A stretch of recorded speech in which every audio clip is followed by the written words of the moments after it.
Hai, selamat pagi. Ketemu lagi sama saya Ferdiansa di podcast Hermina.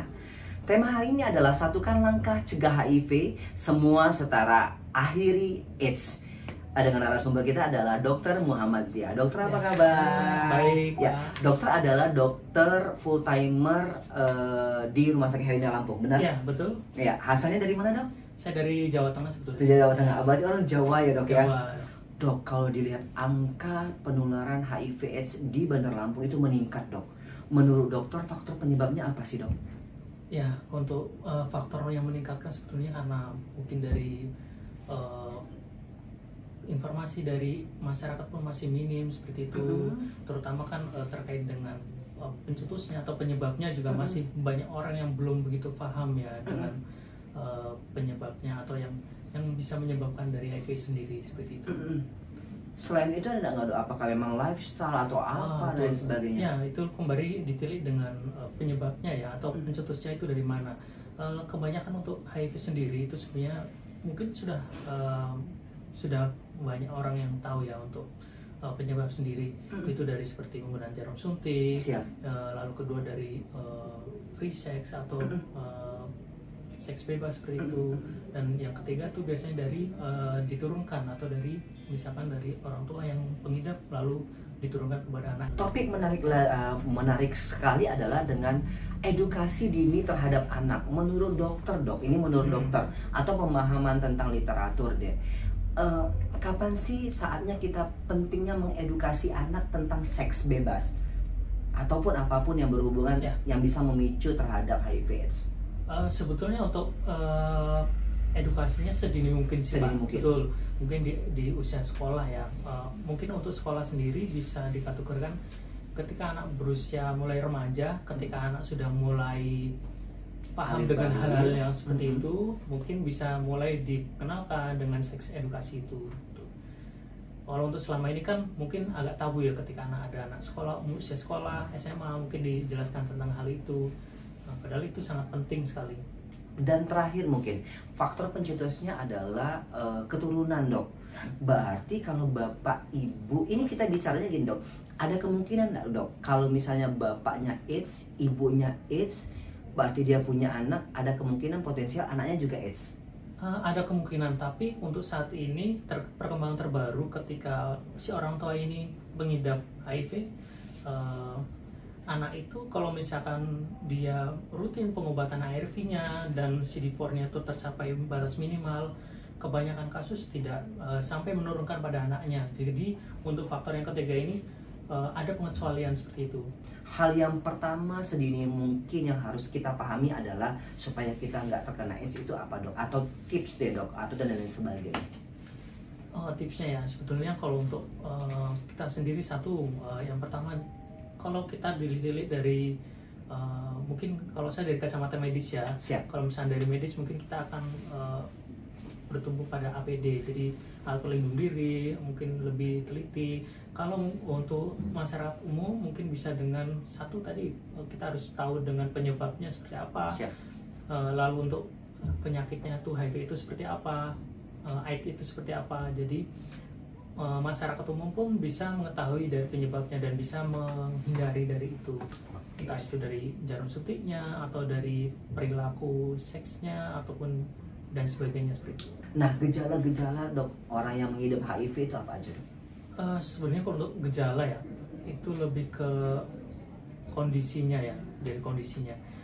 Mungkin ada dua perbedaan itu antara HIV dengan AIDS ya. Untuk HIV sendiri kan untuk jenis virusnya, sedangkan untuk AIDS itu dengan kondisi tubuhnya seperti itu, dengan atau kondisi penyakitnya. Nah, kalau untuk gejala sendiri sebetulnya untuk HIV sendiri dia tidak bisa berdiri sendiri. Biasanya ada penyerta lain karena HIV itu kan dia menekan dari sistem imun. Ya, karena sistem imun itu dia tertekan, otomatis gejala lain tubuh itu bisa lebih rentan. Entah seperti ada penyakit lain, TB atau mungkin influenza gitu. Karena pada dasarnya karena imunnya dia turun, otomatis gejala yang atau penyakit yang masuk pun itu akan menjadi gejala seperti itu. Intinya adalah imunnya harus dikuatkan, betul. supaya berarti ada kemungkinan kalau flu aja ada kemungkinan bisa untuk Betul, kalau satu gejala ya dok ya? Ya betul, kalau untuk orang dengan HIV itu walaupun dia terkena flu pun gejalanya bisa sangat berat karena memang kondisi imunnya kan turun. Oke, siap. Dok, perihal masalah kondisi sekarang dok, angka di Bandar Lampung memang agak semakin tahun semakin tinggi ya dok ya. Nah, untuk pemeriksaannya sendiri seperti apa dok? Ya betul, untuk pemeriksaan sendiri sebetulnya dari pemerintah terutamanya di Dinas Kesehatan ya, itu memang sudah melakukan program tersendiri untuk screening atau deteksi dini ya untuk HIV. Dan dari Dinas sendiri sudah menunjuk beberapa fasilitas kesehatan atau kita sebutnya dengan PDP ya, itu memang khusus untuk melakukan pemeriksaan dini atau pemeriksaan lalu pengobatan itu di satu tempat begitu. Dan itu tersebar di seluruh puskesmas di Bandar Lampung dan beberapa rumah sakit swasta yang sudah ditunjuk dari dinas. Dok, artinya sebenarnya kalau misalnya orang yang ngidap HIV kita bilang ODA ya dok ya kalau nggak salah. Kalau untuk saat ini sudah disebutnya ODIF.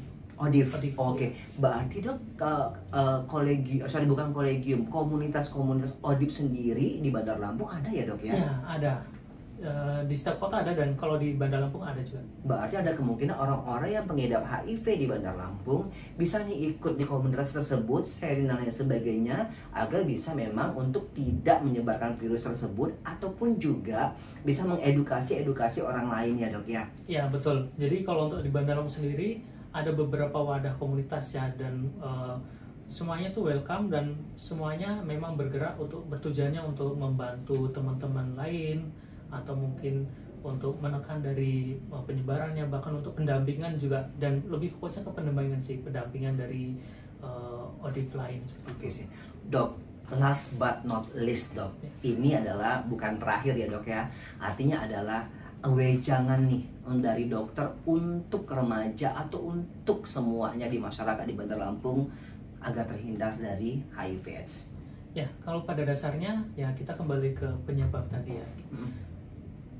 Terpenting adalah kita harus mengerti dengan konsekuensi penggunaan misalkan tadi kalau misalkan HIV sendiri kan ada penyebabnya dari jarum suntik, penggunaan jarum suntik entah itu jarum suntik mungkin ada beberapa yang dari penggunaan narkotika atau kenapa, dan yang kedua dari lifestyle seperti itu.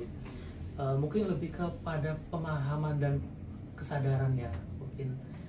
Dan itu perlu pendampingan juga, tidak mungkin untuk remaja-remaja itu bisa sadar penuh dengan sendirinya. Dan itu memang butuh dari pemangku lain seperti itu, entah dari orang tua ataupun lingkungan sekitar atau fasilitas sekolah juga, itu juga berpengaruh penting dengan edukasi kepada remaja-remaja ini, terutama yang di usia sekolah ya. Karena memang kebanyakan dari mereka mungkin ingin coba-coba seperti itu penggunaannya, dan tanpa tahu mereka bahwa penggunaan media seperti jarum itu yang bergantian ataupun apa, itu satu efeknya dari narkotikanya, dampaknya besar sekali, dan itu infeksinya sangat masif sekali sih ketika terjadi. Sahabat Hermina, sekian podcast pada hari ini. Terus ikuti podcast Hermina untuk informasi kesehatan lainnya. Terima kasih.